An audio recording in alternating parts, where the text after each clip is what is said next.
Right friends, welcome back to main events of 18th week from 2nd May to 8th May, and let us look at the highlights. Supreme Court appoints a oversight committee to monitor the working of Medical Council of India. It is headed by Justice R.M. Lodha, the former Chief Justice of India. Now as per Niti Aayog, no more 5-year plans, and the present 5-year plan, that is the 12th 5-year plan, will be the last, and it ends on 31st March 2017. And subsequently Niti Aayog formulated a different strategy. We are going to discuss about it. Foodgrain production almost stagnant at 252 million tons. It reached a peak of 265 million tons in 2013-14 and subsequently came down to 252 million tons in 14-15, and now it is stagnant at 252 million tons. Real Estate Regulation and Development Act 2016 came into force on 1st May 2016, and real estate regulatory authorities will be established in states.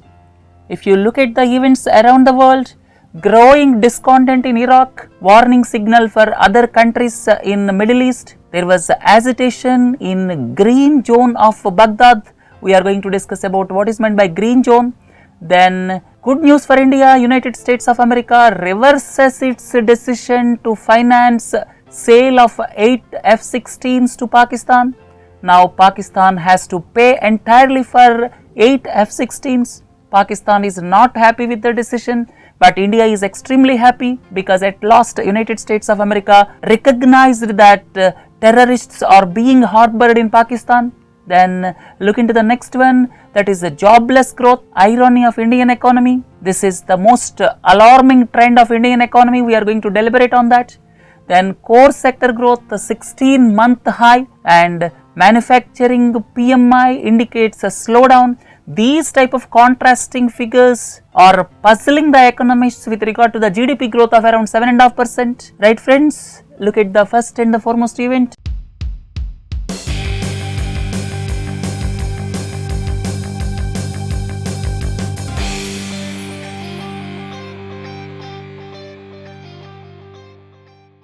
Supreme Court appoints a oversight committee to monitor the working of Medical Council of India.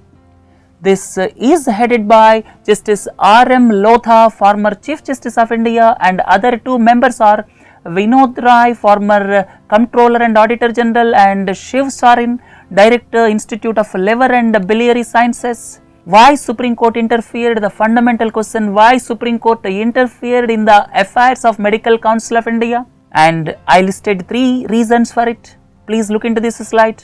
Medical Council of India is bogged down by corruption charges for several years, but there is lot of inaction from the government.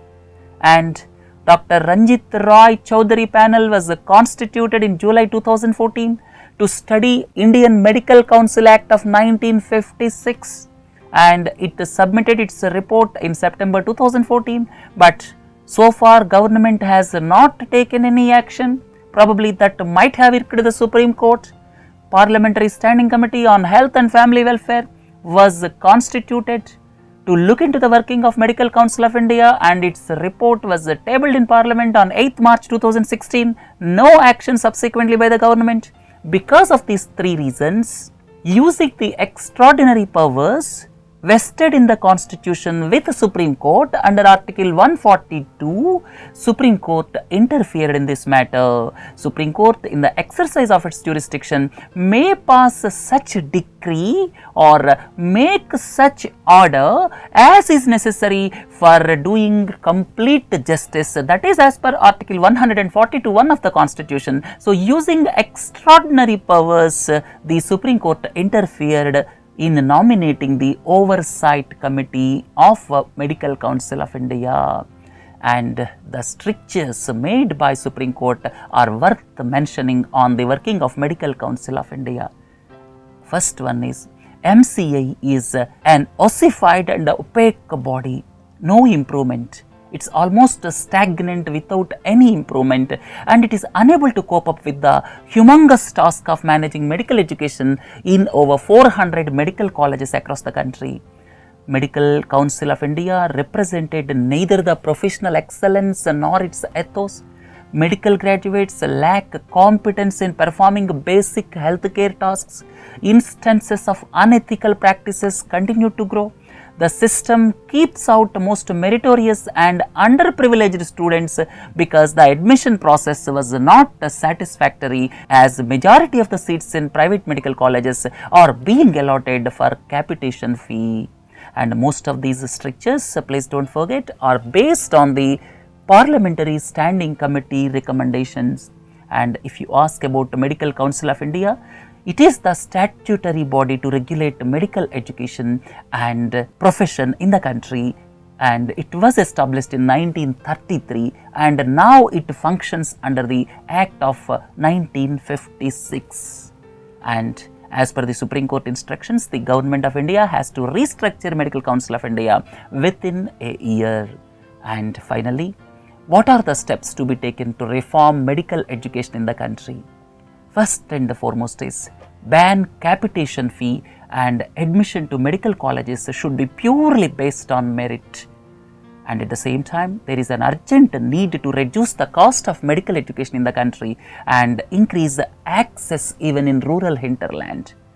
And third important point is, at present, doctor to population ratio in India is 1674 persons. That means one doctor for every 1674 persons, and it should be raised to the World Health Organization recommended level of 1 for every 1000. Fourth important point is, remove the bottlenecks to start the colleges. Basic criteria should be the availability of facilities to impart quality medical education. Land and buildings, that is not that important. What is important is availability of facilities to impart quality medical education. Then another important point is, there is a mismatch. There are 55,000 graduate seats whereas 25,000 postgraduate seats, and this imbalance needs to be corrected, probably through not-for-profit initiatives. And Medical Council of India became the exclusive club of socially disconnected doctors, and they are not able to see the ground reality in the country, especially the rural hinterland, and ensuring transparency is the need of the hour and is also the real challenge. Right friends, with this let us conclude with regard to Supreme Court action on Medical Council of India. Move on to the next issue, that is no more 5-year plans. 3-level strategy that is being contemplated by Niti Aayog from 2017-18. The present 5-year plan, that is the 12th 5-year plan, will be the last, that ends on 31st March 2017. And as per the 3-pronged strategy of Niti Aayog, there will be 3-year plan, that is you can say the 3-year period 2017-18 to 2019-20, that will align with the period of 14th Finance Commission.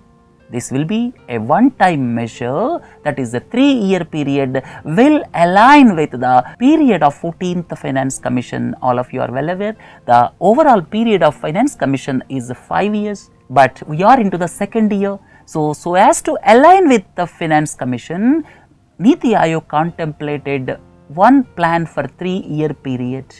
Second one, 7-year strategy to convert the longer vision into implementable policy. And this will be ensured as per National Development Agenda, and mid-term review will be made by March 2020. And at the same time, finally, there will be 15-year plan, that is aspirational plan from 2017-18 for 15 years, so as to achieve sustainable development goals with the main theme of poverty eradication. Right? So from now onwards, Niti Aayog will function with the 3-level strategy. Let us move on to the next issue. Food grain production stagnant at 252 million tons. Food grain production increased substantially subsequent to the Green Revolution of 1960s, and during the past few years it almost remained stagnant. It reached a peak of 265 million tons in 2013-14, and in the subsequent year of 2014-15 it came down to 252 million tons, and during 2015-16 also it remained stagnant at 252 million tons. And don't forget, the target set by the center is 264 million tons for 2015-16. So there is a fall of around 4.5%. At the same time, don't forget 2014 monsoon was deficient by 12%, and in 2015 monsoon was deficient by 14%. And if you look at the various staple crops in the country, rice is contributing maximum with 103 million tons. Wheat is closely followed with 94 million tons. Other coarse cereals like maize, basra, the production is 37 million tons, and pulses contributed 17 million tons. So if someone asks about which contributes maximum in food grain production, rice 103 million tons followed by wheat with 94 million tons. And don't forget, pulses production is also stagnant at around 17 million tons. Our requirement is 22 million tons. So every year we are importing around 4 to 5 million tons. And this year also the situation is not different. We have to import around 4 to 5 million tons of pulses. And controlling prices of pulses is another biggest challenge to the government because of a stagnant production in pulses. Right friends, look into the next one, Real Estate Regulation and Development Act 2016. This came into force on 1st May 2016. Real Estate Regulation and Development Act 2016. Out of the total 92 sections, 69 came into force on 1st May. As per this act, Real Estate Regulatory Authority is to be formulated in 1 year. Then regulatory authorities have to dispose of complaints in 60 days, and appellate tribunals have to adjudicate in 60 days. So the time given for disposing of complaints is just 2 months, and adjudicating the complaints by appellate tribunals is just 2 months. So it indicates that the government has taken all the steps required so as to protect the interests of the common man. And what are the salient features we have discussed in our previous lectures, but I would like to remind you it covers both residential and commercial projects. Then Real Estate Regulatory Authority will be set up in all the states. Developers to disclose all the project details including status of approvals. Construction to start only after getting all statutory clearances. Builders to charge the customers for carpet area. Then all changes in the ongoing projects are to be voted by at least 2/3 of the home buyers, and 70% of the funds should be deposited with the escrow account. Then appellate tribunals to adjudicate cases in 60 days and applicable for a plot area of 500 square meters or 8 apartments. And for the violations, imprisonment up to 3 years for developers and up to 1 year for agents in case of violation of authority rulings. And if you ask, is the customer going to be the king? There are several positive aspects, because finally we got legislation, that is regulation of real estate sector, because real estate sector contributes around 9% to GDP. And now normally secret actions of real estate will somewhat become transparent, and developers will work with responsibility and accountability, and delays will be reduced. And what are the negatives or concerns? It all depends on the seriousness of the state governments. That is the biggest challenge. Second one is there is a huge gap between government prices and actual market prices in real estate. And can the government bridge the gap? Because real estate is one of the sectors where lot of black money is in circulation, and can the municipal authorities follow strict rules and regulations? This is the million-dollar question. Anyhow, finally, much awaited Real Estate Regulation and Development Act came into force on 1st May 2016. This is the most welcome sign. Let us move on to the events around the world.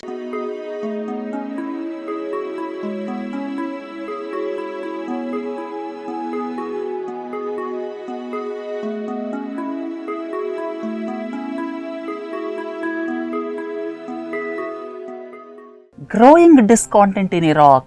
This is the warning signal for other countries in Middle East. Here unfortunate events are taking place. Shia cleric Muqtada al-Sadr leading the protests since February 2016, and his supporters stormed the green zone, that is a highly fortified green zone in the heart of Baghdad, Green zone is a 10 square kilometer international zone of Baghdad. It is the seat of power for Iraqi government, and this was named as the Green Zone after United States led invasion in 2003. And what is the reason for these protests? The reason is they want reforms like reducing wasteful expenditure by the government, reducing corruption, and end to sectarian quotas. For ordinary citizens of Iraq, the Green Zone is a symbol of occupation and corruption. And in due course of time, it became synonymous with the disconnect between country's rulers and harsh realities of ordinary citizens. So this is an opportunity for the government to initiate reforms and ground reality in Iraq. Iraq economy is suffering because of a fall in oil prices. That is the first reason. Second one is the government's capacity to deliver public services suffered because of a fall in oil prices. Then public anger is on a rise due to endemic corruption. Then parliament is dysfunctional for the past several months. Another important aspect is extremists are able to target civilians even in cities like Baghdad, and Islamic State occupied almost 1/4 of the territory, which is Sunni dominated. So now the need of the hour is corruption free, transparent governance with the focus on security and provision of basic amenities. And it also gives a warning signal to other Middle East countries, please don't forget.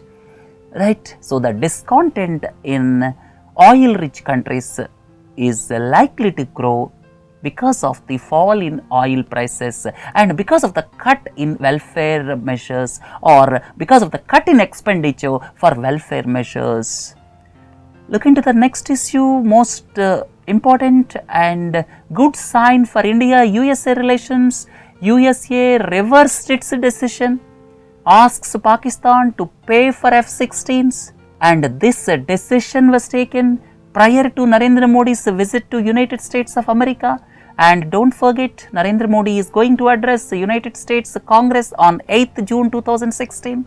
And as per the previous agreement with Pakistan, United States of America is supposed to fund part of $699 million deal to sell 8 F-16s to Pakistan. As per the initial deal, USA is supposed to fund through foreign military financing facility, but now United States of America reversed its decision. Now United States of America will not fund any amount. Pakistan is required to pay entire $699 million to purchase 8 F-16s from United States of America. And this decision was apparently taken as Pakistan failed to demonstrate behavioral changes in its support for terrorism and its dealing with the neighboring countries.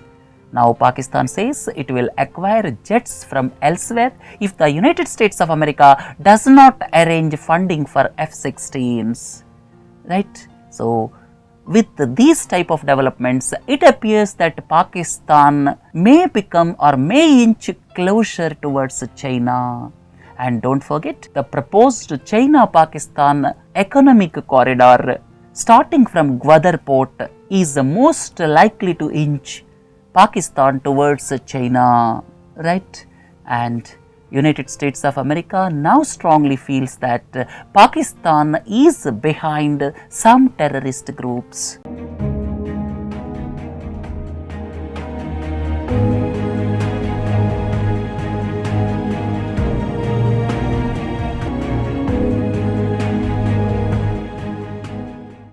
Right friends, look at the events of economy and banking. First and foremost, jobless growth. Irony of Indian economy. Recently we got figures released by Labour Bureau. You may ask, what is the Labour Bureau? Labour Bureau is under the Ministry of Labour and it is compiling statistics for job creation in labour intensive sectors in the country since 2008 global financial crisis. And when you talk about the Labour Bureau, please don't forget it also releases indices like Consumer Price Index for industrial workers, Consumer Price Index for agricultural laborers, Consumer Price Index for rural laborers. And every month Almost 1 million people are entering the job market. But the figures of Labour Bureau is a cause of serious concern. Look at the points of concern, that is, labor intensive sectors created just 1.35 lakh jobs in 2015. And see the irony, almost more than 1 crore young Indians are entering into the job market, but labor intensive sectors created just 1.35 lakh jobs in 2015, much lower than around 5 lakh jobs created in 2014 and 12.5 lakh jobs in 2013. The irony is, in fact, the last quarter of 2015 recorded further job losses. And in recent times, there is a reduction in formal sector jobs. Most of the companies are going in for informal contract workers so as to circumvent labor laws, because if they are recruiting formal workers, they have to follow several labor rules and regulations in this country. That's why several companies are going in for informal workers or informal contract workers, and workers are also happy to work as contract workers as they are free from statutory deductions, which is the case in formal sectors. In formal sectors, there are some statutory deductions from the wages, but if they are informal workers, there is no need to follow those rules. So workers are also happy, organizations are also happy, but the ultimate issue is there is less creation of formal sector jobs in the country, right? And now jobless growth, what needs to be done? And before going into the issue what needs to be done, let us look at the paper recently released by the Department of Administrative Reforms, that is Transforming India. It says that 175 million jobs will be created by 2032 if economy grows at 10% annually, and 115 million jobs will be created by 2032 if economy grows at 7%. But only time can say whether it is going to become a reality or not. And let us look at the issues, what needs to be done. India should establish a benchmark with regard to creation of jobs per unit rise in GDP. There is no benchmark at present. Government claims there is a GDP growth of around 7.5%, but job creation is not commensurate with GDP growth. So there should be some benchmark with regard to the creation of jobs per unit rise in GDP. Second important aspect is labor laws should be modified after discussions with the stakeholders and state governments, as stringent labor laws are leading to more informal contract workers. Third important point is give tax incentives and interest subsidies for the firms creating formal sector jobs. Fourth important aspect is conclude free trade agreements with the countries where there is a scope for increase in textile exports, so that textiles can create more jobs in formal sector. So conclude free trade agreements where it will facilitate or benefit textile sector in particular. Then massive skilling and reskilling in mission mode is required to increase productivity and employability. Then incentives should be given to MSMEs to create more jobs, right? So these are the things which government needs to do so as to create more jobs in the economy. Look at the last event of the week. Core sector growth 16-month high, and manufacturing PMI indicates a slowdown. Two contrasting pictures. You may ask, what are the core industries? Core industries, there are 8 industries. Please look into this slide. These 8 core industries constitute around 38% in index of industrial production, and out of 8 core industries, electricity has got more weightage at 10.32%, followed by steel with 6.68%, and the least weightage is by fertilizers with 1.25%. So these 8 core industries constitute 38% of index of industrial production. That is one aspect. And at the same time, Purchasing Managers Index, we have deliberated in detail in the previous lectures about what is meant by Purchasing Managers Index. Purchasing Managers Index looks at the health of private sector, and when Purchasing Managers Index is less than 50, it indicates contraction. Purchasing Managers Index slowed down to 50.5 in April, which is the lowest in 4 months, right? Core sector output recorded 16-month high of 6.4% in March 2016. and there is a substantial growth registered in cement, electricity, fertilizers and refinery products, and purchasing managers index is quite contrary to the core sector growth registered in March. And these type of contrasting figures are puzzling economists about Indian growth rates. Right friends, let us conclude the lecture part here. Please do join for other modules. Have a nice day. Thank you.